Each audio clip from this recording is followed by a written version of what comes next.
Welcome to Inside the Music. Today we're speaking with Dilz. How are you? Good. A little bit hungover, but good. Heavy night on the Terps. Yeah, something like that. Alright, well, so you're a rap and hip hop artist? hmm So what got you into music? I started off playing guitar, so when I was younger, about 5, 6, like my dad bought me a little guitar that was looked like a ukulele. So I started off on that, and then carried on playing guitar through primary school. I was always in the music classes. Got to college, I was in a band and lead guitarist and stuff like that. I think year 11, I transitioned. Like I did my year 11 in music, got the music cup thing for the, while I was playing guitar, and then the next year I just decided to do something different, and I haven't really gone back. I haven't done much guitaring since. I just been driven and on the hip hop path since then. So yeah, but I've always written lyrics as well. So I started writing lyrics when I was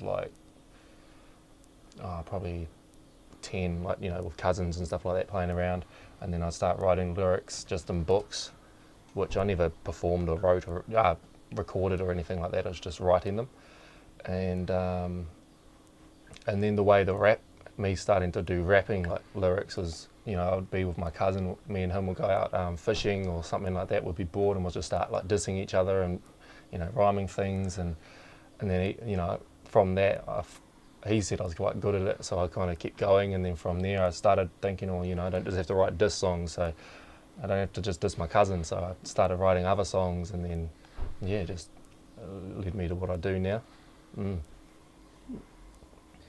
So was there anything in particular that pushed you away from the guitar that time? It was mainly kind of like just wanting a change up, and like for the guitar, quite often, like I learnt what my dad taught me, and then I was trying to, I was learning what the music teacher had to teach, but quite often I just found myself learning off YouTube, or I think it's called Ultimate Guitar or something like that. We get the tabs, and then I thought, well, if I'm teaching myself how to do this at home, I could probably teach myself to do something else as well. So I just seen what else I could do, pretty much. So what sort of music influences you? I love lyrical music. I love it when the lyrics mean something. So I'm a huge fan of that. I love the poeticness behind hip hop. So I'm a big fan of all parts and all the aspects of hip hop and where things came from and where it's got into and stuff like that. But I'm just a massive fan of how much it can speak to you and how much it can, like, people can relate to it and stuff like that. And then just the poeticness of how you can rhyme words and put structures together, and like you learn in English. I was always pretty good at English, and I didn't like school very much. I don't think many people do, but English was something I was alright at, and you learn in English about the similes and metaphors and onomatopoeia and all of that type of stuff, and then when you can use all of that and put it into your own, make up your own metaphors that no one ever has heard before. People say it's raining cats and dogs, and that's like everyone knows what that means. It's like you come up with your own stuff, and you created it, and you found a way to make these words make sense so that other people can understand it, but they never thought of that. You know what I mean? Yeah. It's just, I just love the art behind it. So it's just the rhyme schemes that capture me, how people can rhyme like this word with that word. Sometimes you might not have ever thought of that, or because I don't like just rhyming like door and core and war. I like it when they just rhyme like a big. They rhyme as much as they can, like when you're rhyming in between the sentences and at the end of the sentences, and you're just using the words to, like, it's almost showing off, but it's also just expressing yourself. You know what I mean? So like when I'm rhyming more with a sliding door instead of more and door. Yeah. So I just love the art of it. I love the wordplay and the lyrics, and yeah.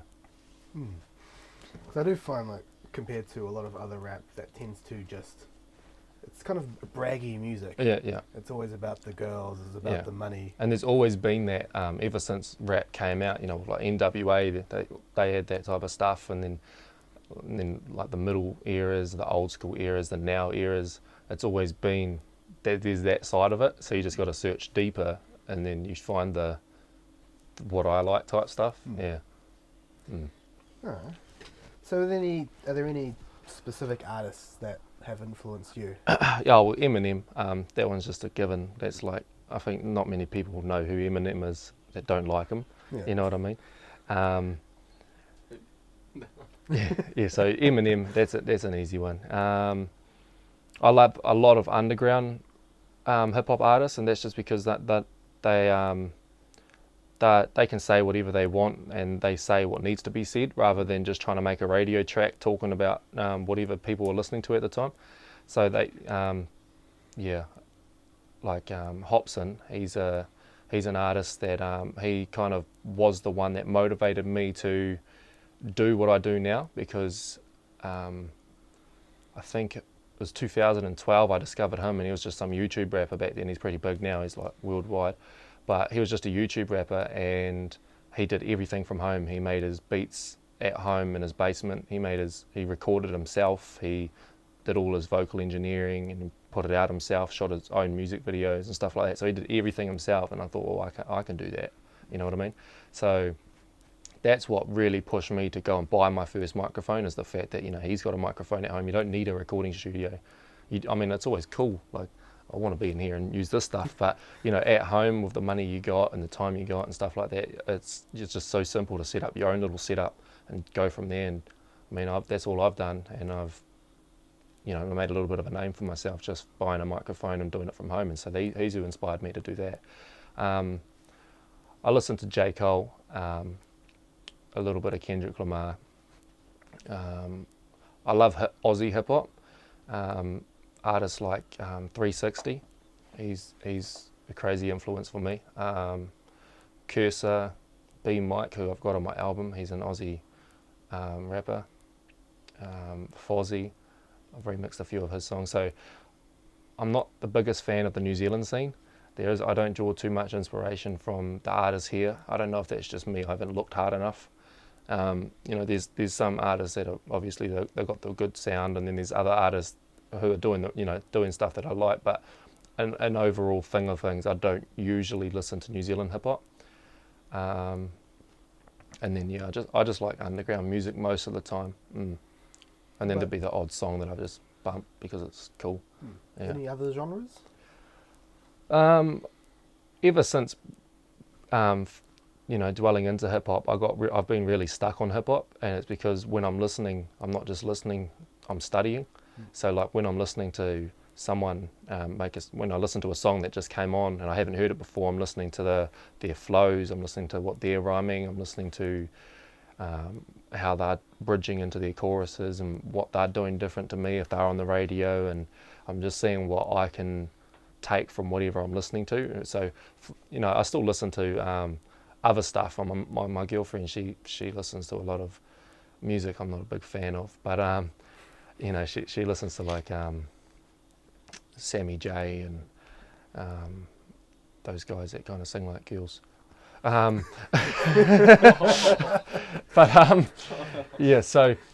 she listens to her music, and I have to listen to that in the car or when she's blasting it at home. And then my family growing up listened to a lot of Metallica or Linkin Park and Limp Bizkit, sort of Hinder, bands like that. So I still like, on my Spotify playlist, I have some songs like that that come on.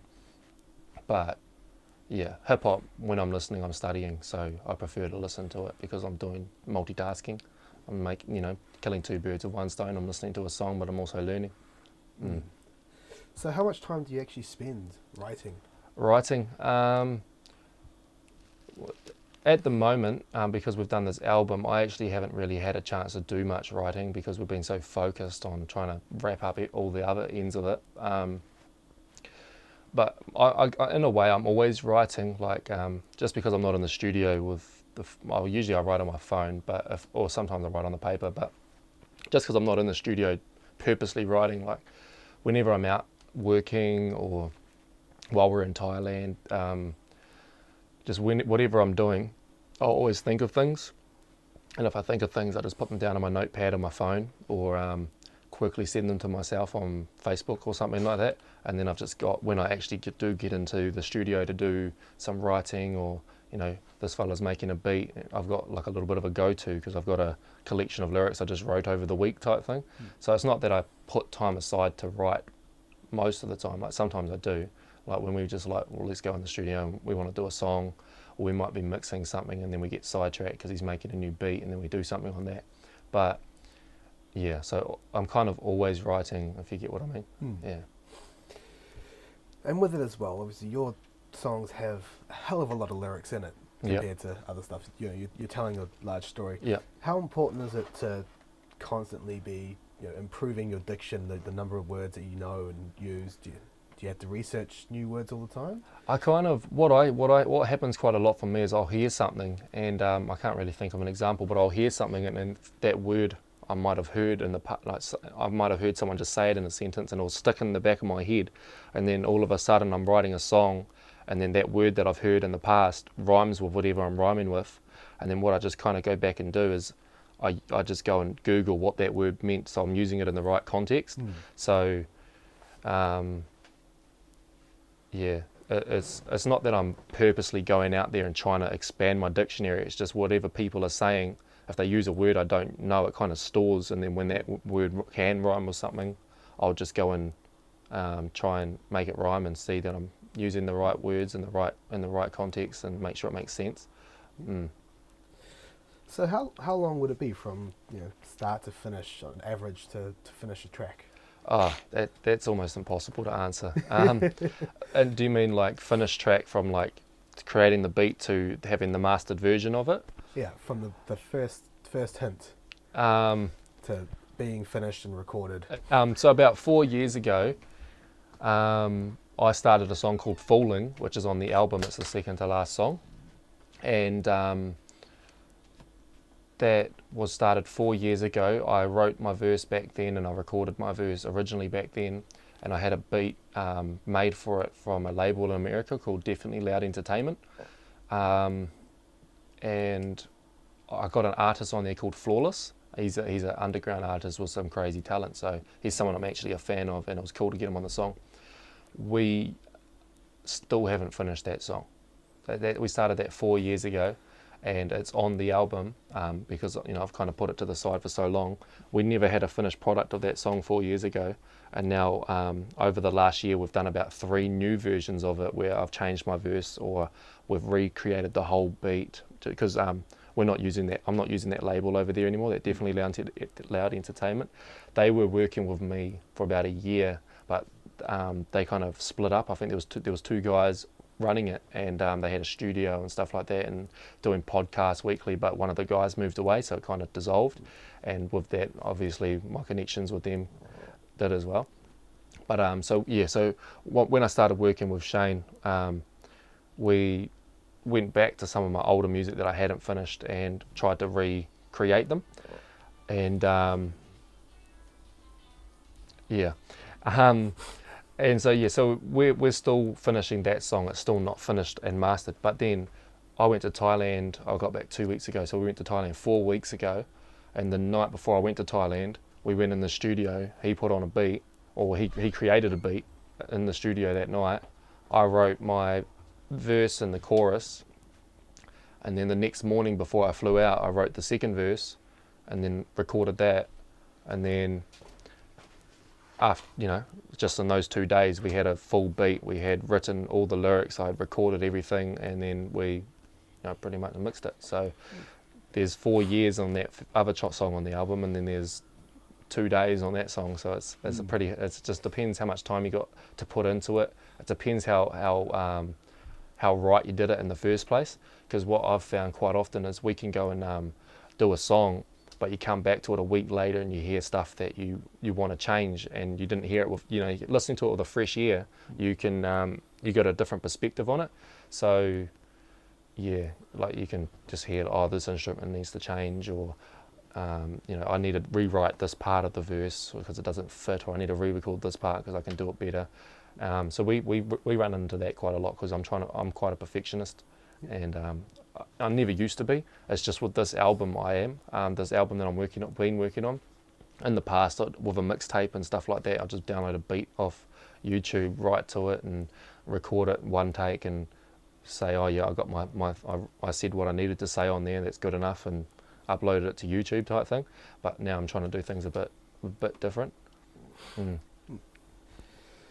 So do you have many demos or things that you're working on that you've completely scrapped, or is everything a work in progress? I'd never say completely scrapped. I mean, I had my laptop. My laptop crashed about 3 years ago, and probably 3 years ago, and with that, a lot of my old material, I lost it, but I salvaged as much as I could. My dad's a bit of a techno geek, so he did what he could and going into it and transferring it to a new laptop and stuff. But I'd never say I've scrapped anything, because I've never had the heart to go and even like if I wrote my first song and it's just a lyric file on my computer, I wouldn't delete it, because I could always go back to it. I might have rhymed something in there that I haven't rhymed somewhere else, so I would never say I've scrapped something, but I've got folders and folders of songs and lyrics, and I've got books of lyrics and stuff like that I haven't used and I probably never will use, and like these are over the years, so but I'd never say I've scrapped them, because I might go back to something. So yeah. Fair enough. Did you need to pause? So you mentioned earlier about liking the underground artists because they can speak their mind, say what needs to be said. You've got a couple of songs that I was listening to yesterday, Heal the Wounds and The Ill Lies of Foxton, who talking about self-harm and domestic abuse. Are these particularly strong emotions for you? Is there a reason why you pick these topics, or? A big thing for Heal the Wounds, I just like, because I put that song out, like that was one of my first songs I ever made, and I think it's crazy because that song's gone big on YouTube. It's got 300 and something thousand views. It wasn't supposed to do that. I mean, that was one of my first songs, and I wasn't good, and so I'm really embarrassed. I'm really proud that that's actually gotten to where it's gotten to. And I mean, there's so many people that say, oh, this has helped me, and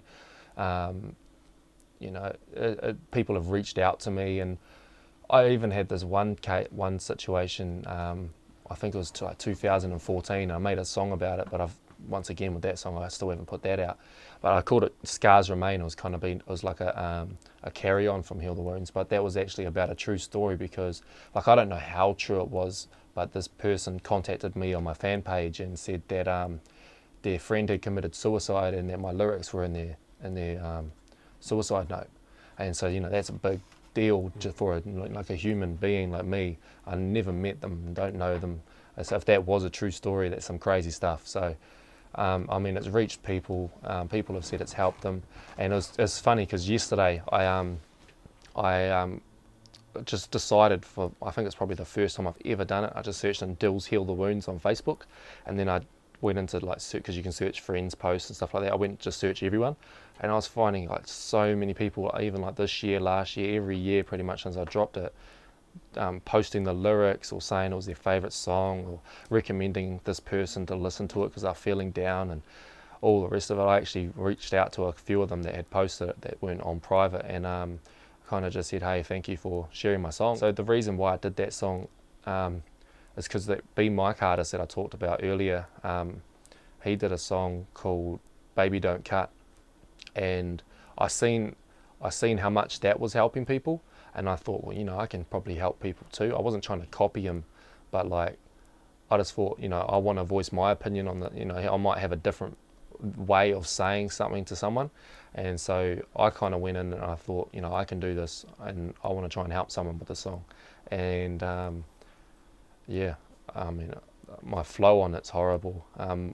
It was the most budgetist recording equipment you could think of, and I didn't know how to deliver a song, but it made it big. So I guess that just proves it's not like all the gear you're using, it's not who you have behind you, it's not who's on the song, it's not anything about that. It's just a big part of the song is the message. And Ill Lies of Foxton, that's that was a bit of a personal song at the time. I was just going through some stuff, and there was some stuff happening that I wasn't too happy about, and yeah, so as an artist, I voiced my opinion. My girlfriend doesn't like that because, you know, sometimes our personal life gets dragged into my music, but you know, that's my life too, and I think she understands that in a way. Like on the album, I've got a song called Cocoon, and that's the most personal song I've ever written. Like, I think I've recorded that, and I can barely listen to it. So it's a really, really, really deep personal song, and that's me bringing her. So I got to be wary of that, and you know, so much I try my best to be like, I won't say that because, you know, that's her life too. But it just comes a point, or it just you know, it's hard to put that much of a boundary on things because it's my life, and that's what I talk about. I talk about my life, and that's not every song. I mean, Heal the Wounds, like I've never been a self-harm or anything like that. Yeah, so, but that doesn't necessarily mean it wasn't about my life. Like I've known people that, you know, do that type of stuff and all the rest of it, and you know, me being who I am, I wanted to try and help in a way. But yeah, so my life is in my lyrics, and like I said, my girlfriend's not always happy about it, but I think she understands and she knows, especially now, like now that things are getting a bit more serious, now that I'm not just downloading a beat at home in my hometown, just writing something on YouTube and put it up, and then people from school listen to it type thing.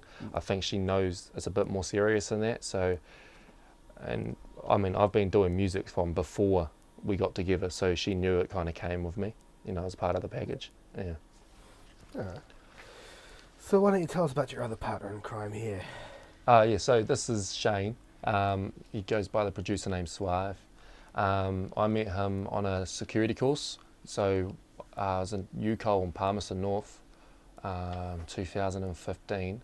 He was one of my classmates, and then just one day, You see me buying a mic. Oh yeah, I'd seen him buying a mic. Buying a microphone. Yeah. And we went like that, and he's like, "What's that?" I was like, "Oh, it's a microphone."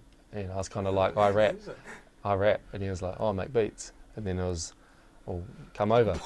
Yeah, and then it was come over, and then so he used to live in Levin, and I lived in Foxton, so it was just a 15-minute drive, and I'll just drive to his house, and he was still like he's come so far, it's crazy, like, but just he's the first person I ever had that kind of chemistry with, like just the moment we sat down, he was making a beat and I was writing to it. We still have it.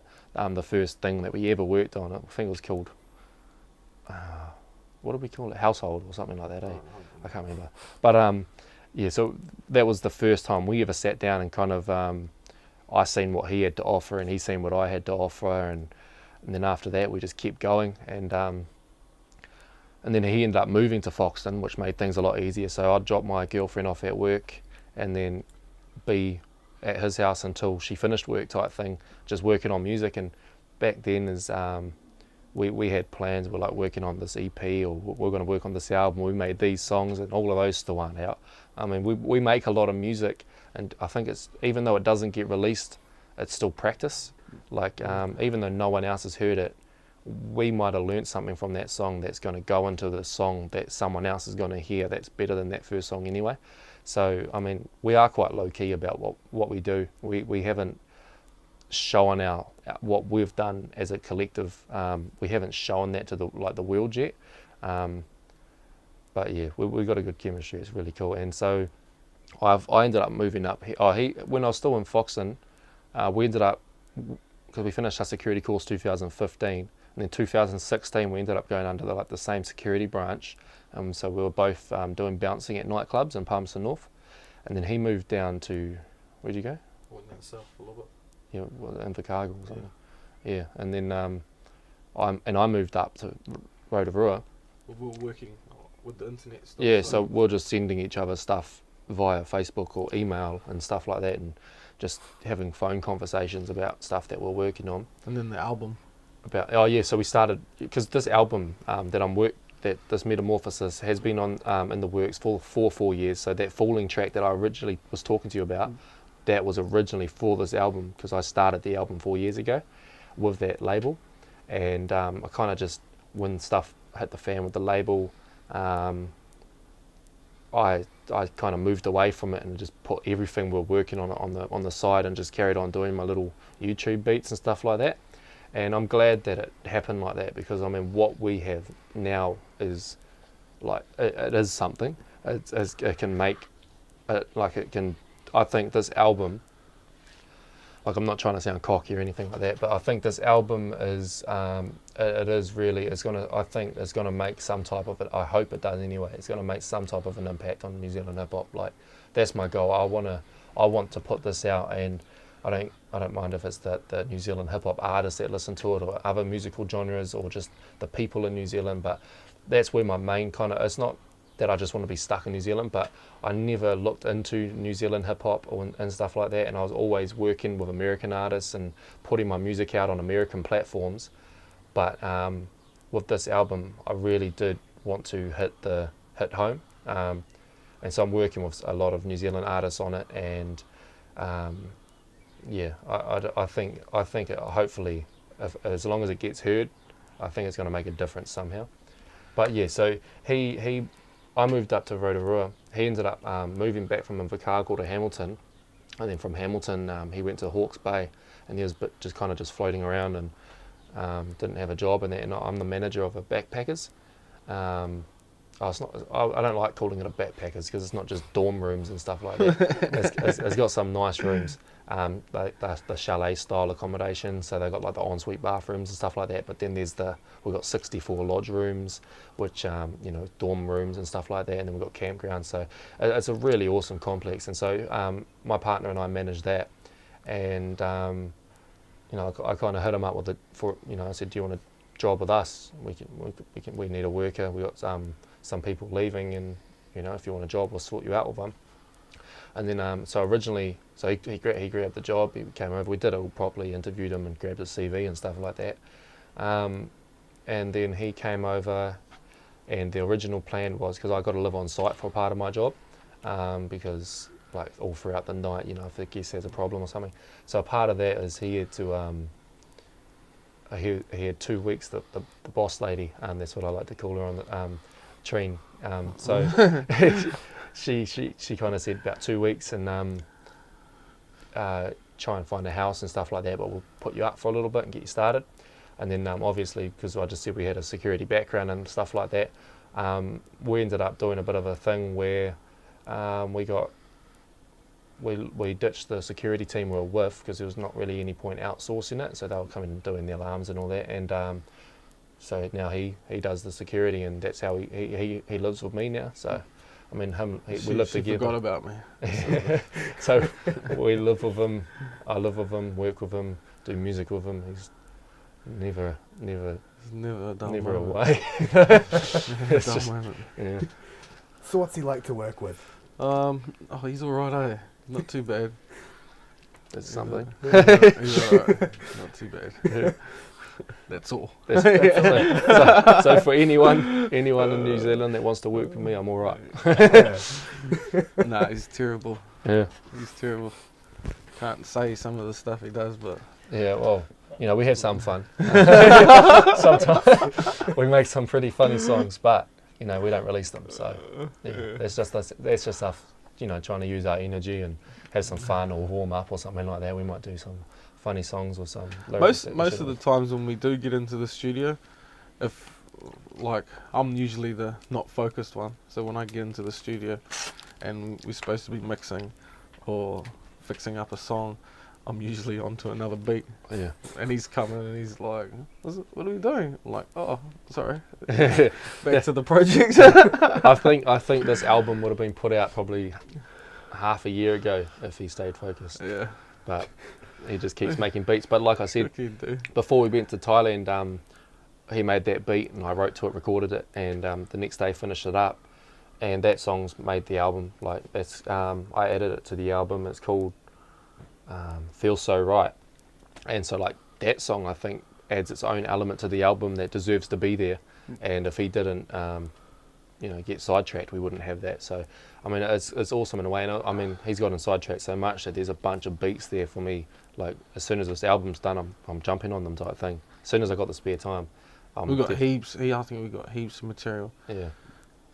To keep. And I mean, we're always working on music. If we're because we work together. If we're working together and we're in the gardens doing some gardening or something like that, doing the weeds or pulling down a fence or whatever we're doing, it's the whole time we're just talking about music, what the plan is,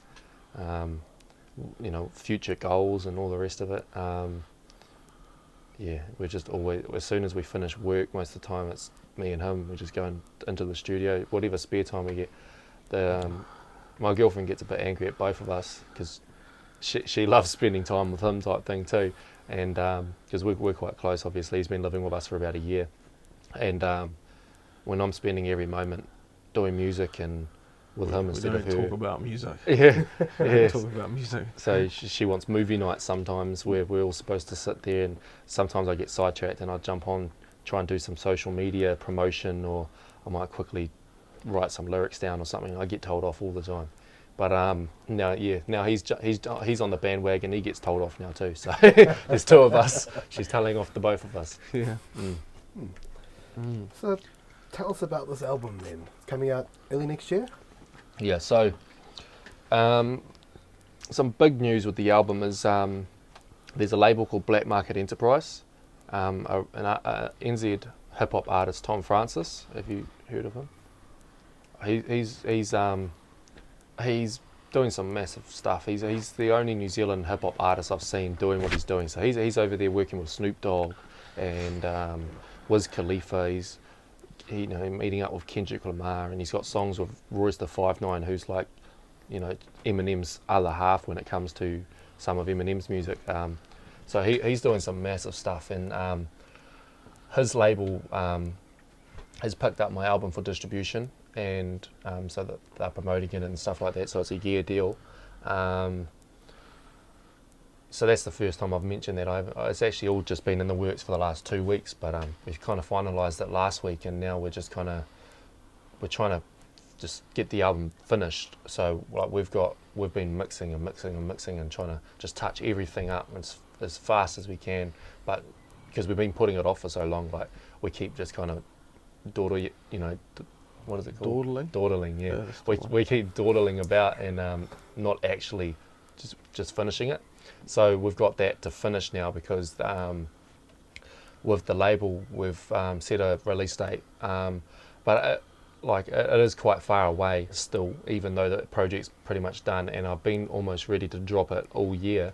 So the release date we've set is March next year, and that is because we need that time to promote. And I mean, I haven't even dropped a song off it yet, so we've got the first single coming out January 7th, which is Wait On You, featuring Jay Williams and Ty, which are two crazy talented New Zealand artists, even though Jay Williams is over in Aussie now. But so we've got all that sorted out. The single's pretty much almost in their hands, because they're picking up the album. They're going to try and get the quality up to scratch with some mastering and all the rest of it. Really cool guys too, like good contact and all that. They're really cool to talk to and be a part of. But yeah, so that's just a distribution deal of the album. I'm not a signed artist to the label, so that's just something I wanted to make sure that doesn't get confused. But so the first single's January, so that gives us about, because they need all the weeks to promote it, and we need the time to get it accepted from Spotify and iTunes and all of that, and then we're going to try and do a music video for that, which we'll release probably a few weeks after the track, I'm not sure. But so at the moment it's Wait On You. The first single was the start of January, and the album the start of March. So where did Metamorphosis come from, the name?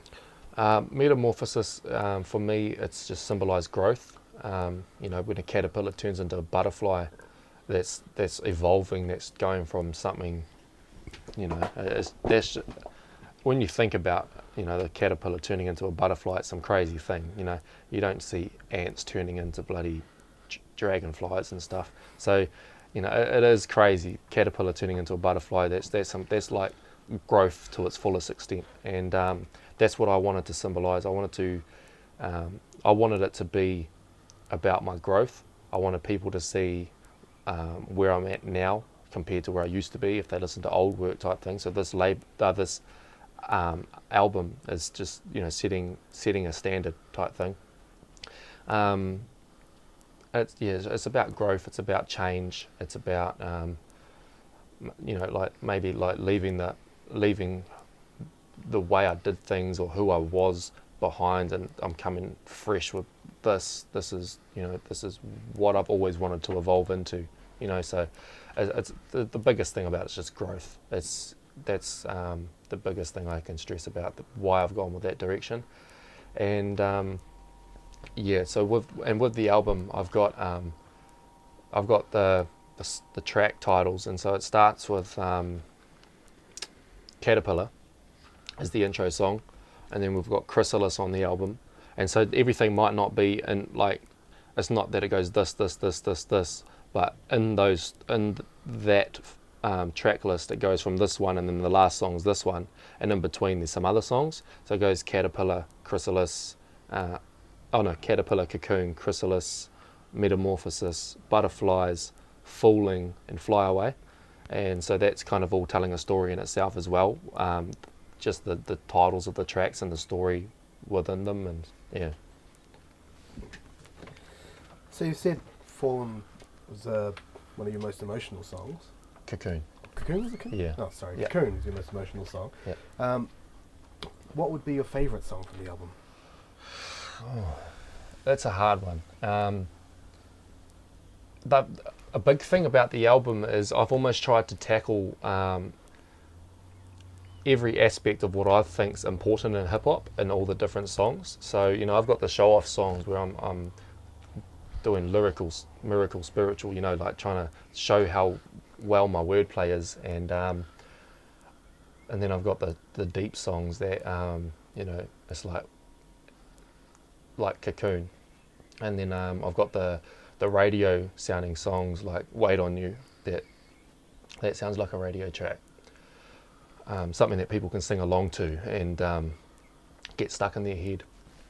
And then we've got the catchy beats, we've got some old school sounds, we've got some new school sounds, we've got the West Coast feel in there. It's just we've got a whole bunch of stuff. You've got me trying to sing a little bit, which, you know, I shouldn't really do, but I'm trying to be I'm trying to be as diverse as I can and show that I can you know, I can dwell into as many areas of hip hop as I can, you know, as I want to. No reggae thrown in there? And so there is no reggae in there. It's funny you say that. I made a jingle the other day and it was a reggae one. Yeah. And I think for a little bit Butterflies might have been a reggae track. Yeah, I think it started off as a and then reggae he changed the beat. Maybe album number 2. Yeah, maybe a reggae album one day. Go Snoop Lion on it. track. But yeah, so a personal favourite is really hard.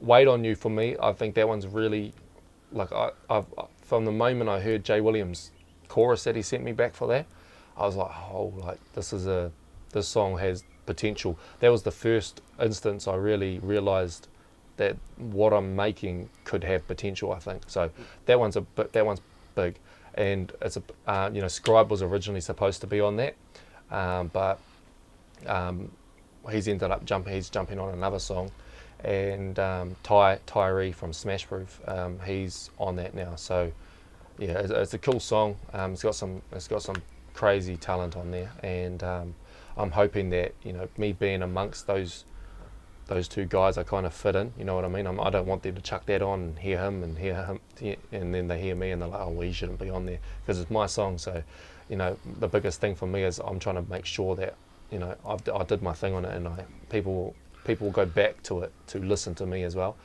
And yeah, so I think Wait on You would probably would be my favourite song on the album, but then there's just, it kind of depends on what mood you're in too, because there's so many different moods on the album. Yeah, but I'm just trying to be diverse on it. So I've made songs that I don't usually try to make, and it's almost like no one song sounds the same. So if you go from the first song to the last song, you know, the flows are different, the way I'm rhyming is a bit different, the feel of the beats are, you know, they've all kind of got a connection where like we've kind of tried to make it feel like so that it doesn't just sound like completely random tracks put together. So there's connections in the beats and stuff like that that kind of link everything together, but at the same time everything's a different vibe and different feel. Yeah. Yeah. So you got about 10 or so featured artists on the album. I'm not too sure. I haven't counted. I think I had a quick look through. It was around 10. Yeah. How easy is it collaborating with other artists? Is there a lot of support in the industry? It depends. It depends who it is. And I mean, I've talked to a lot of other artists and reached out to a lot of artists and sent other artists the songs. And I've had people come back and say they would want to and all the rest of it. But it kind of comes down to you've got to make the right decision for the song. I mean, you know, if I had the chance to get the lead singer of Metallica on, or the lead singer of Slipknot on the song Cocoon, it just wouldn't make sense. You know what I mean? So it's got to make sense about who it is that's on the song. They got to fit the song, they got to relate to the song, they got to know the song, they got to feel the song, and that's quite a hard one to do. Like hard decision to make, like who, because a big thing is like sometimes when you're making a song, you know if that's gonna, I don't know if it's just me, but I get a feeling it's like this song is just me. You know, the song needs to be just me because it's my story, or maybe because, you know, I don't know, I just get this feeling whether it's a me song or if there's someone I should be reaching out to for it. And when you're reaching out to that someone, you just got to make sure it's the right someone. And the biggest thing with me is I don't want to work with artists who just want a paycheck. So like quite a lot of the artists on the album, they actually did it, you know, out of love type thing. So I've sent it to them, they've sent it back, and that's crazy. That's really cool. And you know, some of them were paid, but when it comes down to like, here, I'll send you this song, they're like, well, I want this much money. If I'm doing that, I don't mind, or you know, but if they don't like the song and they're doing it just because they're getting paid for it, I don't want to work with people like that. And you know, you do come across that type of thing. So I think a big thing for me is I just want my music to be felt, and whoever's on it, they got to be a part of that. So. So have you had any issues with recording, like any problems, any weird stories that have come up in the years? I seem to remember reading somewhere that you ended up with hiccups one time and that caused you some issues. Yeah. Because we work like full on. Like sometimes we're doing 70-hour weeks where we work. It's crazy because we got so much happening. We've got a bar, and so I'm the bar manager there. So I've got to be on site if someone's serving, and then we've got a cafe, and we dwell into all the areas. We don't just do this. We clean. We book people in at the reception. We cook in the cafe. We serve at the bar. We do all the, Shane and I do the maintenance. We feed groups. So we get like sports teams and school camps and all that. We cater for them, pack lunches and all the rest of it. So we're working around the clock, and so any spare moment we get is valuable. And because I mean, you're either working or you're tired or you got a grumpy girlfriend because you're doing everything else. But yeah, so with that, I had a spare moment, like I think it was like 2 hours in the afternoon, where it was like I finished at 3 because I've been a bit slack since I went to Thailand, but we were gymming every single day at like 3:30, making sure that we got that little bit of a break. So we were going to the gym at 3:30 every day for about an hour or two, and then one of these days I just decided I'm not going to go to the gym. I've got to lay these vocals down. I'm in the mood. Because we live on site at a backpackers. I mean, noise is a problem. You can't record too late at night because you know people are trying to sleep. You can't record when there's big school groups outside playing with the ball. You know what I mean? So with it being so noisy, it's really selective about when we can actually do certain things. So it's like sometimes we can still go and put headphones on and mix or something like that, but you can't record. Or you can't put the beat on and the bass is kicking in heavy when there's people trying to sleep and stuff like that. So it's quite hard. But so I had a perfect gap. I didn't go to the gym. I went in the studio. I was going to record, and I just had the hiccups, and it ruined it because I had that little gap. I was in the mood. I knew what I was doing. I had them at the time. My girlfriend wasn't angry. I think he I don't know if he was there. He might have been. I don't know. He might have still been working. I don't remember. But I couldn't record because the hiccups just went for like half an hour or something like that. And by the time that had happened, I was out of the zone. I wasn't ready to do it anymore. So, that is a, that, I guess that's a recording story. But I wouldn't have remembered that if you didn't bring it up. So yeah, I can't. Sorry, man. Yeah, I can't really think of anything else. One funny thing is quite often I record in my undies. It's because it's hot. When you're you got to close off the room. You can't have the windows open because one, they're going to hear you and wonder what the hell's he swearing for. What's this crazy guy doing? Yeah, what's he doing? Who's he yelling at? Yeah, so we got to close the windows, and that's so that we don't hear them and the mic and stuff like that too. And then most of the time we got like my partner might be in the bedroom or in the TV watching Xbox, playing Xbox or watching Netflix or whatever. And quite often we got people over, and like my cousin's been staying with us for about the last month, so need to shut the studio room door too. Otherwise, noise from what's happening over there is going to get in. And then when you're in a little room that's like quarter of the size of this, and you're recording and you're actually being, it's quite physical. You're in there and you're going hard. If it's a hype up song, you got to be hyped when you're doing it. And you might, like, sometimes I record for 3 hours just trying to get one verse right. And then by the time you're doing that, you're sweating and it's hot and you're in your undies. So yeah. I try not to do it when he's in there though. So it's usually just I'm in my undies if it's by myself or. It's only a small room, eh? Yeah. But that's the same with me. Like I can't make a beat or play with beats quietly. You know. Yeah, you got to have it loud to hear what's happening. Loud. Do you have any funny stories? I got banned from the studio. So he got banned from being in the studio. Do you want to tell him? Yeah. Well, I got banned from the studio for a couple of days because I thought I would have a few drinks and sit down and have a jam, and then for some reason the microphone came off the wall and that was it. No. The keyboard was a bit sticky. So my keyboard for the beats had alcohol spilt on it. This $300 seat that I'm really proud of I just bought it too, and he had spilt stuff on it. Because we've got the microphone kind of screwed up to the wall. That's why. So because it's such a small room, you don't have a mic stand taking up the room, and he'd ripped that off the wall. What else was there? I can't remember. I think he might have knocked my guitar over. Yeah. Yeah, I wasn't happy. So he was banned. And I fell asleep. Then he fell asleep in the lounge. He fell asleep in the lounge. We woke up and he was. The seat was falling over and he was sitting on the floor asleep. So I think he went a bit on over the top with that one. Yeah, but obviously he's not banned anymore. It took a bit of strength and courage to unban him. Yeah. Now the cat's banned because he comes in, he tries eating the mic cords and tries eating the headphones. Rips birds up. Yeah. I can't even. Like this week, was it this week? I went in there to go do something. I walked in there, looked at everything, walked straight back out. Yeah, was that this week? Yeah. What's today? Saturday. Yeah, he's brought 2 birds into the studio, just feathers and everywhere, dead bird on the floor. I think it's because he knows he's not supposed to be in there. He just brings them in. Oh, and he poos in there too. Yeah. Behind the printer. Yeah. Yeah. Alrighty. That's all the questions I've got. You guys are going to do a performance for us today, are we?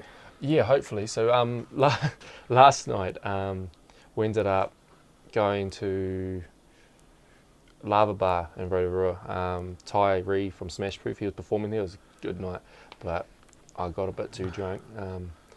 The drive over here was horrible. We had to stop a few times so you could jump out and try and spew. I was trying to spew because I was thinking, I want to feel as good as I can when I get here. So if I spew, I'm going to feel better. But I just couldn't spew. I guess I did it all last night. But yeah, so yeah. Hopefully it goes good. Yeah. What song are we going to go for? Any stories behind it? The song's called Fly Away. Story behind it's a bit of a deeper song, kind of. It's a little bit dwells into my personal life and how I was feeling at the time. I think I wrote it at the end of last year, and so we moved up to Rotorua for this job, my partner and I, November last year, and obviously that's a big move, moving away from my hometown, moving into a city that I didn't know anyone and all that type of stuff. I mean, it has to happen. You can't just be stuck in your hometown and stuff. But it was a bit of a big move, and it was kind of just what I was feeling at the time. Because you know, if things aren't going right with your girlfriend and you're in the city by yourself, pretty much, you might feel lonely. And so you know, especially when like I grew up in Foxton, so I spent my whole 20 years before I moved here. So I've been here for a year with the same crowd, the same mates, the same. You know, the same hobbies, the same go-to places, the same chill-out places, because quite often I'd go to the river and I'd write lyrics when I was, you know, not feeling that great and all the rest of it. So that was, it changed, so I didn't have those mates or the river and all that type of stuff. So with this song, I think it might have been just, you know, I wasn't feeling that great, wrote a song, and when we first moved here, so yeah. It is the last song on the album, and I mean, some people might think, well, he's leaving the album on a sour note, because it isn't the most inspirational song, and it's the last song on the album. But you know,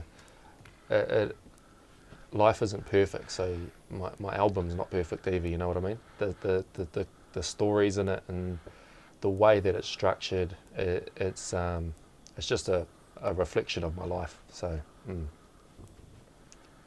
Yeah. It's real crazy too, like with an album and you want the best, you know, we're finding that like we have to go back and like redo things, you know. So for this deal thing or this distribution thing, we don't want to really mix and try and master it all ourselves.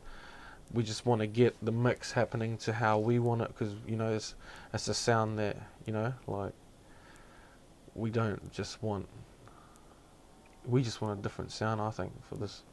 Yeah, we've kind of like. I don't want it to sound like every other hip hop or whatever that's coming out of New Zealand, especially. Yeah, we've kind of touched into what's happening, but with our own take on it. Like, we're not just trying to be mainstream and just go with everyone else. We put our own twist on everything.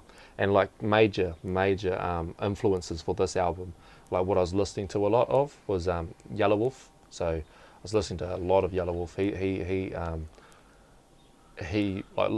I was studying him, I was learning things from him, and then I used those in this album, type like what I was learning in this album, and I hadn't like. So you know, you might hear that part, and I've never done that before. I've never released a song where I've made something sound like that before, but I've learnt that because I was listening to Yellow Wolf so heavily. And it's not that I'm stealing what he's doing or copying him or anything like that. I always do things my own way, but I'm just seeing what they're doing and seeing what I can do with that and stuff. Hobson, he dropped an album last night. Me, Shane, and my partner, we just sat in the lounge. We turned the lights off. We bought a box, bought some McDonald's, and put the Yui Boom in the middle of the room and just played the album. And that was it. Because for me, that's a big deal. That's a whole new bunch of inspiration. And yeah, so that was cool. He's heavily influenced my sound on this album.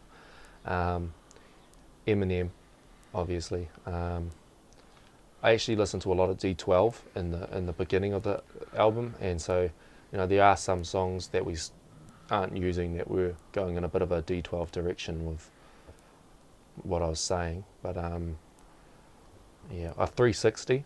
He's an Australian rapper. He's played a big part in the album, like listening to him and what he's doing, and taking things from that. So yeah, I think the album is just going to be a big mix of, you know, you might hear influences who I got this from, or who he might have heard something beat wise. You know, he's got like who influenced you for the beats, do you reckon? Pretty much.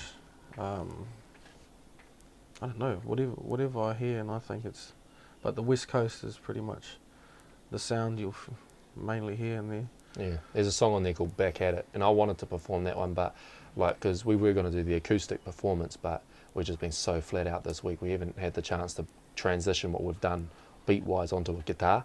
well, we want to do that, and we were thinking even doing a track like that and putting it just as an extra on the album type thing, and Fly Away would have been the song we did it with.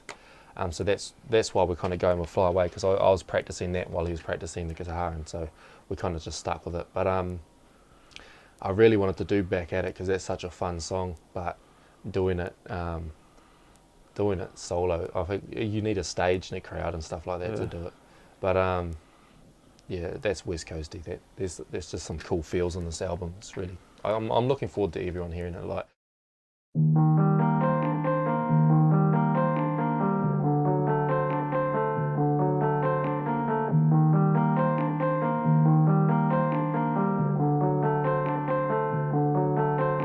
Sick of these tricks in my brain plays. Wake up in the morning with the same pain, then all through the day the pain stays. No sun, only rain days, I'm lonely, I crave mates. It doesn't take long till I vacate. My girl gets mad, breaks plates. My head is left spinning like a Beyblade. I try to keep a straight face, but my face aches, I can't keep it up. They say that love is blind, but my heart's seen enough. I try to talk it out, but she can't see the fuss. Put a beat on, drift away. Same shit, different day. Sit back, let it play, then start running shit that I'd never say. So sick of the night tears, trapped in a nightmare I can't escape. I try to wake up, I try to break free. Do I just quit, succumb to fate? Stuck in the sand with the yin coming tight. Nowhere to go, I can't run and hide. It's time to put my wings into action and fly, reaching for the sky on a natural high. Dream or a nightmare? That is the question. Do I go to sleep, do I keep trying to reach, or take it as a lesson? Every night I lay in bed, wide awake, thinking about the day that burst emotion with the words are spoken. Behind the scenes before the curtains open, trying to move earth and ocean, bring it all to life, then a burst emotion. These verses won't fit, I curse like oh shit. I can't seem to get it all to work out. Wonder what I'm worth, I'm hopeless. What's worse, I'm homesick, locked at the house, so I'm living like I'm homeless. I've been misled, and I've never dodged a bullet, so I guess you could say that I can't seem to mislead. Even though at times I feel I'm being misused. Whenever you leave, I can't help but miss you. My whole life seems like I'm stuck in between a rock and a hard place. Off with the fairies, those who are near me know that I often will stargaze, stuck in the sand with the yin coming tide. Nowhere to go, can't run and hide. It's time to put my wings into action and fly, reaching for the sky on a natural high. Dream or a nightmare? That is the question. Do I go to sleep, do I keep trying to reach, or take it as a lesson? Every night I lay in bed, wide awake, thinking about the day that I fly away. Dream or a nightmare? That is the question. Do I go to sleep, do I keep trying to reach, or take it as a lesson? Every night I lay in bed, wide awake, thinking about the day that I fly away.